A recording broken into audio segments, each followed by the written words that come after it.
It had been a pretty eventful week already, but I was at the last hostel before the 100-mile wilderness, which is right before the end of the trail. I spent my day working on videos, got lunch in town, even though it was expensive, went to the ATC Center and got completely overwhelmed with logistical information for Katahdin, all before my favorite part of the day. Having a little dinner date, eating pizza by the water.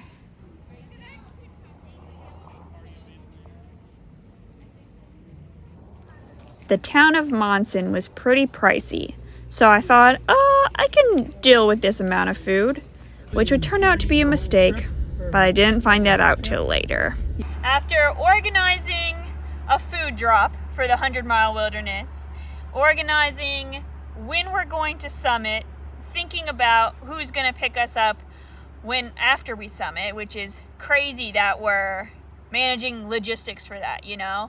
I don't feel like it's really hit me sentimentally yet, but I'm still like, okay, after Katahdin, blah, blah, blah, where are we going? So it's been a rough morning, for sure. Lots to think about, lots of moving parts. And plus, with the 100-mile wilderness, like, usually it's like, oh, you forgot something? We'll be in town in a few days. And now it's like at least a week till we're going to have any stores or Wi-Fi or showers. So it's been pretty stressful, but let's get going. Start off for the last time.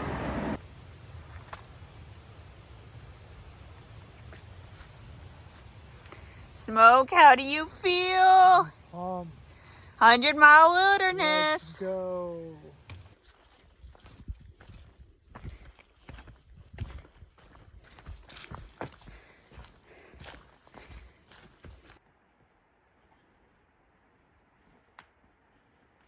We're walking on a road now to skip a place where there could be some stream crossings, or there will be some stream crossings. They might be still up high. So we wanted to avoid those just to be on the safe side. Other people today, our friends were like, nah, I'm not gonna do the road walk. I'll just do the trail. And I mean, I don't know. It's not like this is an ugly road. It's not like a road in your hometown. It's a very beautiful gravel road. So I don't mind. Better safe than sorry. More importantly, this might be the last 4-leaf clover of the AT. How cool.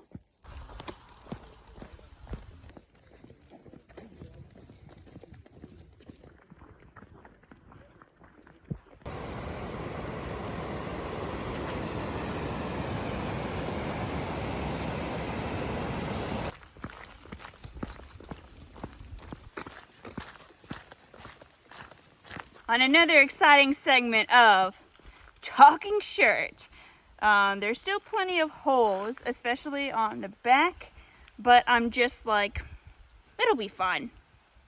No more need to sew up, we'll just make it work.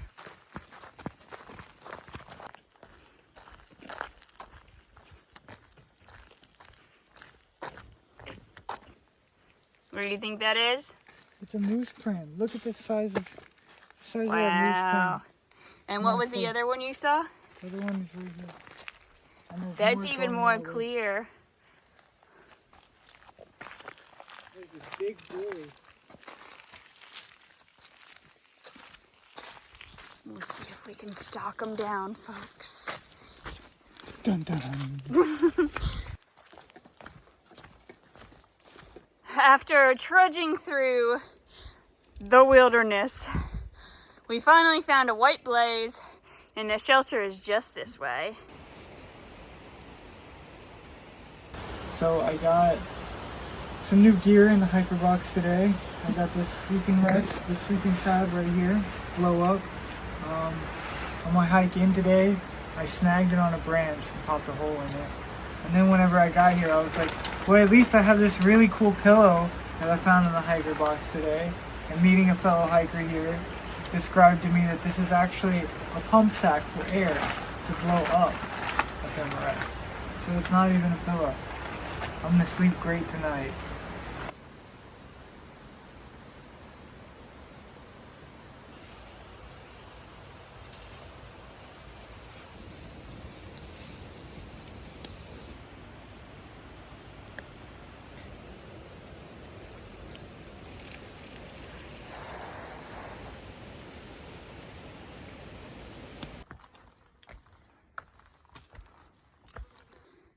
So as I was walking along, I was like, Smoke, do you want to go down and see Bear and Slide? Then he was like, do you not see what you're standing on? 2,100 miles we've hiked. Which, this is the last time we'll see sticks or rocks rearranged on the ground like this. It really doesn't feel real. It's really not hitting me. With this 100-mile wilderness, I just asked someone, how long are you resupplying for? They said 7 days. So I was like, okay, I'll plan to do 7 days too. I think if you're paying for the food drop, you might as well take your time and bring a lot of food because of it. I didn't want to spend a lot of money. I was thinking I can just get by with just this, but it really wasn't a time to do that. So I'm going to be okay, but I just wish I would have taken advantage of, I'm paying for this service, I might as well use it to the fullest. I could have put beer in that bucket. I didn't think of it.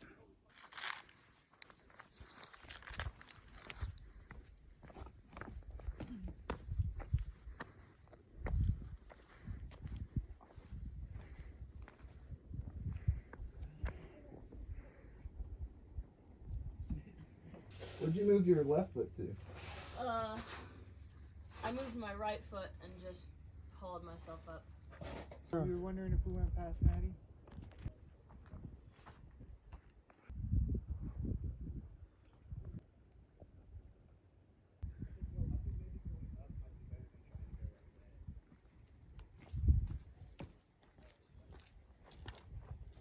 So that was what the rock slide looked like. That was pretty awesome.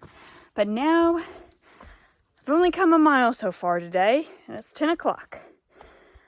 I really regret, I don't know. I really enjoyed walking with people on this adventure. Like, that's what it's all about to me.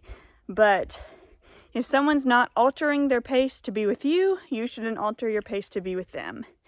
And now I have to rush through this beautiful part of the trail because I didn't pack enough food because I listened to somebody else.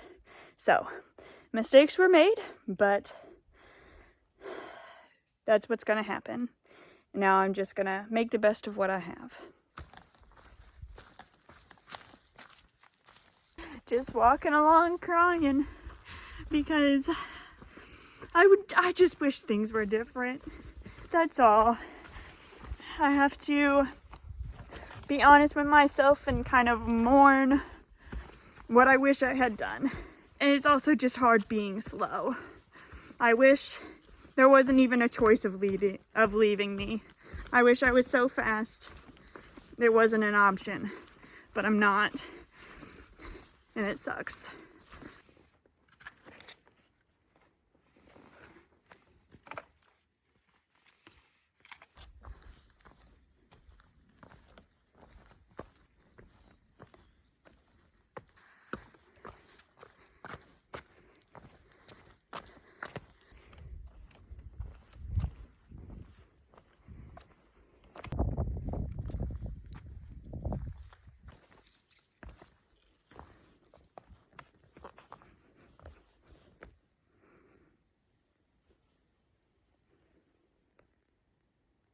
Okay, so I'm not in tears anymore, but it's still a really hard day.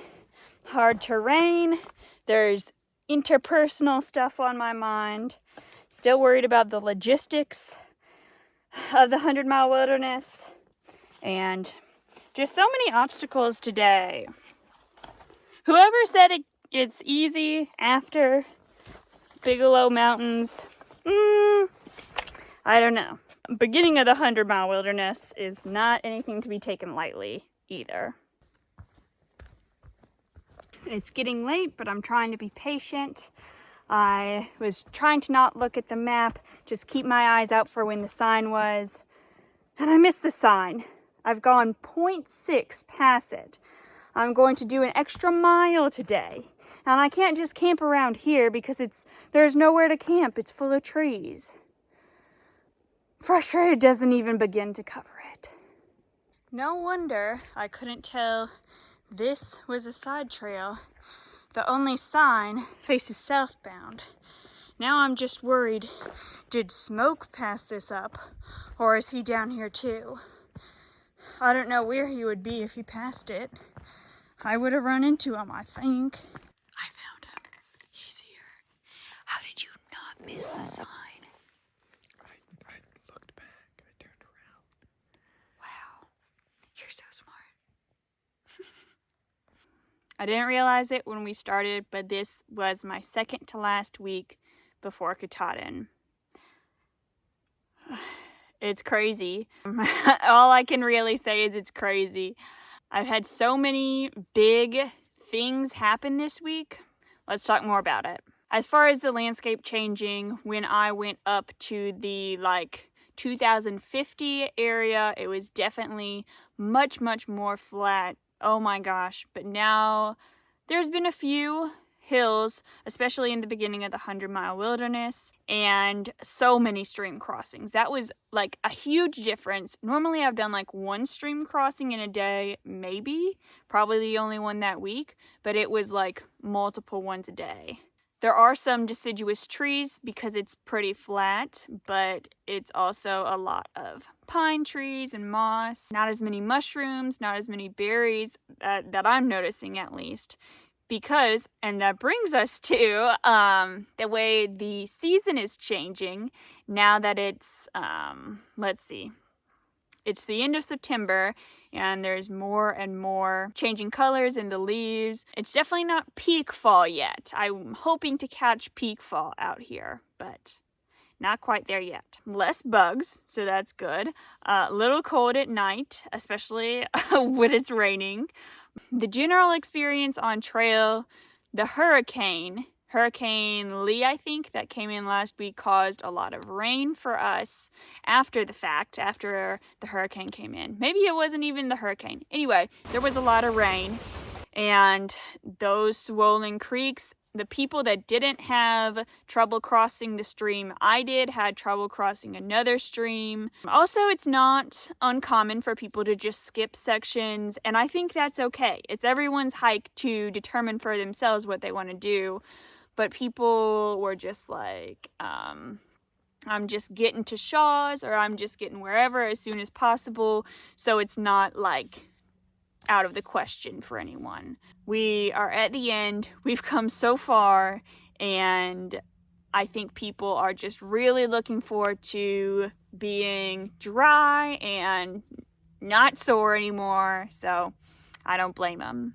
It was a big experience too for everyone to reach Shaw's, being the last hostel, the last trail town. It was kind of like, oh my gosh, I'm gonna miss this so much. It's just, I think most of us are really gonna miss the community vibes and fun things like going into town, even though some people are just, they're ready to go home, off trail home.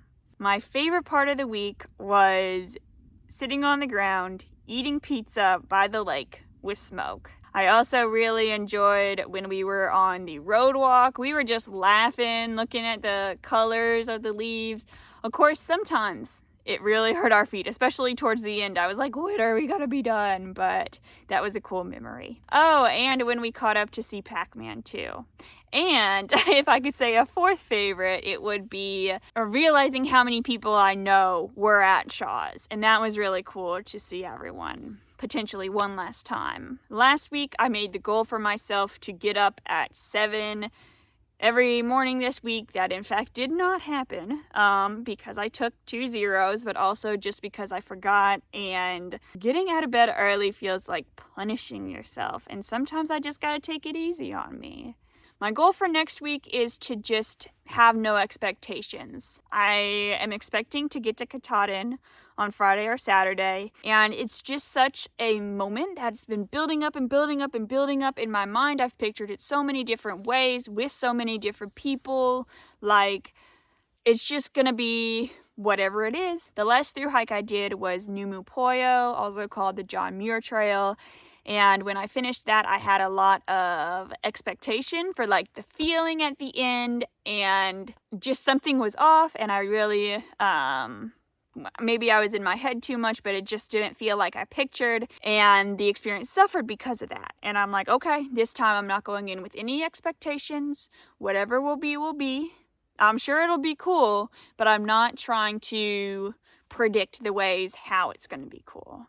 Last but not least, what I learned this week. If there was anything I do not want to talk about, it would be this. Sometimes creeks are too high and they're dangerous, and you shouldn't cross them. Which I guess I already knew that, but I never had to apply it in real life. So I don't know what to say. Anyway, when I was at the ATC Center, I learned a tip that if you throw a stick in the water, and if the current is moving it faster than you can walk and keep up with it, the current's moving too fast, don't go in it. From now on, I don't think I'll ever wade through water that's like, feels like it's gonna push you down. Even though I was holding onto a string, I think I'm not ever going to go in a stream again where there's a chance of falling down. If it's pushing you that much, you just shouldn't go in. It's really okay to just wait till the waters go down. And I think that's my biggest regret of the whole trail, maybe the biggest regret of my life. It wasn't a near-death situation, but if I would have kept holding on and my arms would have given out, or I don't know. It just could have been a lot worse than it was. I was very lucky, but I definitely learned my lesson. And I'm hoping that the rest of the trip goes safely and smoothly. I'm really nervous about the ending. Like, I don't know what I'm nervous about exactly, but it's just been what I've been waiting for 6 months. And here it is. But as always, we'll get through it together. Thank you for watching.